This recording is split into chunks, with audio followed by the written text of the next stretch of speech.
Friends, CSK batting strong சொன்னோம். ஆனால் இவ்வளோ ஸ்ட்ராங்காக இருப்பாங்கன்னு யாருமே எதிர்பார்க்கல. இல்லை என்ன மாதிரி பேட்டிங் பெர்ஃபார்மன்ஸு, வர்றவங்க போகிறவங்களாம் சூப்பராக அடிச்சாங்க ஃப்ரெண்ட்ஸ். நீ எப்படி அது சொல்கிறதே தெரியல ஃப்ரெண்ட்ஸ். எனக்கு வர்றவங்க போகிறலாம் ஏதோ கடமைக்கு விளாண்ட மாதிரியே விளாண்டானுங்க. எவ்வளோ சிஎஸ்கே ஃபேன்ஸ் எவ்வளோ எக்ஸ்பெக்ட் பண்ணுறாங்க. ஃபஸ்ட்டு மேட்ச் நல்ல மாதிரி இன்ட்ரெஸ்ட்டாக விளாடணும். அது ராஜஸ்தான் ராயல்ஸ் கூட அவங்க நாட்டில் அவங்க ஏரியாவில் விளாட்றாங்க. இப்படியா ஃப்ரெண்ட்ஸ் ஆடுவானுங்க. சஞ்சு சாம்சன் வேர்ல்டு கப்பில் விளையாடுறதுக்கும் இதுக்கு சம்மந்தமே இல்லை.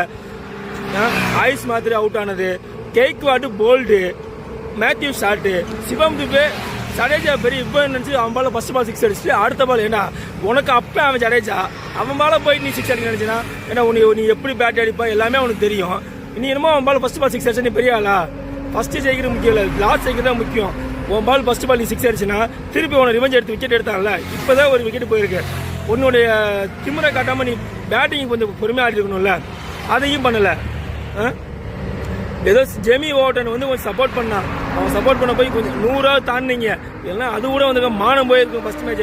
உண்மையிலே இதில் யார் பாவம்னா சிஎஸ்கே மேனேஜ்மெண்ட் தான் ஃப்ரெண்ட்ஸ் பாவம். நல்ல டீம் எடுத்துருக்காங்க, நல்ல பிளேயர்ஸ்னு சொல்லி எல்லாருமே கரெக்டாக சொன்னாலும் பெர்ஃபார்மன்ஸ் பண்ணணுமே. பேட்டிங் தான் ஸ்ட்ராங்கு, பேட்டிங் தான் ஸ்ட்ராங்கு, பவுலிங் ஒஸ்ட்டுன்னு சொன்னீங்க.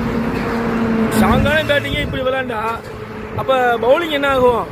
மெயின் டீம் கூட விளாடும் போது ஆப்போசிட் டீம் விளாண்டு பார்த்தீங்களா? வைபவ் சூரியவன்சி அவனுக்கு எத்தனை வயசு ஆகுது? 15 வயசு ஆகுமா? இப்போதான் 15 வயசு ஆகுது. இப்போதான் 3 நாளைக்கு முன்னாடி அவனுக்கு 15 வயசு ஆச்சு. கேட்டுங்களா? அவன் போன வேர்ல்டு கப் ஐபிஎல்லே வந்து 17 பால் 50 அடிச்சான். இந்த மேட்ச்ல வந்து 15 பால் 50 போட்டான். ஏன் அவன்லாம் பேட்ஸ்மேன் கிடையாதா? அவனுக்குலாம் பால் மீட் ஆகலையா? அவன் பாலை பார்த்து ஆடுறான். ஒன்று அடிச்சா கட்டா அடிக்கலாண்டி அவுட் ஆகிட்டு போகணும், கட்ட ஆடுறான். நீங்கள் சுற்றுல சம்மந்தமே இல்லாமல் சுற்றுறீங்களே. இப்படி எல்லாமே ஆடுவாங்க. உண்மையிலே எனக்கு ஆக்சுவலாக வந்து எனக்கு சிஎஸ்கே எனக்கு ரொம்ப பிடிக்கும். இருந்தாலும் வந்து எனக்கு சிஎஸ்கே ஃபேன்ஸ் வந்து ரொம்ப இரிட்டேட் பண்ணுவாங்க. நாங்கள்லாம் எப்படி சொல்லுவோம், ஒரு வடிவில் டைலாக் சொல்லுவார் பார்த்தீங்களா? என்ன டைலாக் தெரியுமா? பேச்சாடா பேசுனேன், கொஞ்சம் நஞ்ச பேச்சா பேசுனேன், மன்னர் பரம்பரை மண்ணாங்கட்டி பரம்பரைன்னு. அந்த மாதிரி தான் ஆடினா இன்னைக்கு ஆடின பார்த்தா எப்படி என்ன சிஎஸ்கே தெரியுமா? 10 வருஷத்துக்கு முன்னாடி தூக்குத்துறை படத்தை சொல்லுவாங்க பாரு. தூக்குத்துறை 10-15 வருஷத்துக்கு முன்னாடி எப்படி இருந்தா தெரியுமா அப்படின்னு. அந்த மாதிரி ஆகி போச்சு சிஎஸ்கே நிலைமை. 10-15 வருஷத்துக்கு முன்னாடி சிஎஸ்கேவை ஜெயிக்கிறது என்ன, சிஎஸ்கே கூட விளையாடுறதுக்கே பயப்படுவாங்க எல்லாரும். அந்த அளவுக்கு இருந்துச்சு சிஎஸ்கே டீம். ரெய்னா, தோனி, ஹெய்டனு, பவுலிங்ல செம்ம டீம் அப்படின்னு சொல்லி ஏஜல் விட்டு அங்கதான் இருந்தான். ஏஜல் விட்டு spin bowler Muralitharan, Ashwin, opening batsman Murali Vijay, அப்படி ஒரு ஸ்ட்ராங்கான டீம் இருந்து நல்ல முறை விளையாண்டுட்டு வந்துட்டு இப்போ ஏன்னா அப்படி விளையாடுறீங்க?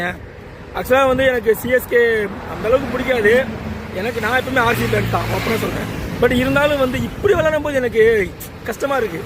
ஒரு நம்ம தமிழ்நாடு தானே, ஏதாவது சிஎஸ்கே எப்படின்னா அப்படி விளையாடுறா எனக்கு கஷ்டமாக இருக்கும்ல. ஃப்ரெண்ட்ஸ், நீங்கள் சொல்லுங்கள், சிஎஸ்கே எங்கே தப்பு பண்ணாங்க? எதனால இந்த மேட்ச் ஈஸியாக தோத்தாங்க? அவங்க நம்ம ஆல்ரெடி ஃபஸ்ட்டு என்னோட வீடியோவில் போட்டிருப்பேன், சிஎஸ்கே சேஸ் பண்ணால் மட்டும் தான் ஜெயிக்க முடியும், ஃபஸ்ட்டு பேட்டிங் மட்டும் தோற்றுருவாங்க. அதே மாதிரி இருந்துச்சு.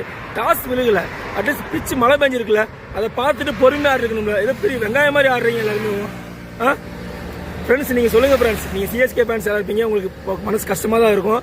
இருந்தாலும் நீங்கள் வந்து ஒரு கிரிக்கெட் ஃபேன்ஸாக கரெக்டாக சொல்லுங்கள், சிஎஸ்கே என்ன பண்ணாங்க, எங்கே தப்பு பண்ணாங்க, இதுக்கப்புறம் தப்புலேருந்து மீண்டு வரைக்கும் அவங்க என்ன பண்ணணும், நீங்கள் வந்து சொல்லிட்டு போங்க ஃப்ரெண்ட்ஸ். ஓகே, பாய். சாரி, கொஞ்சம் எமோஷனாக பேசிட்டேன், சாரி.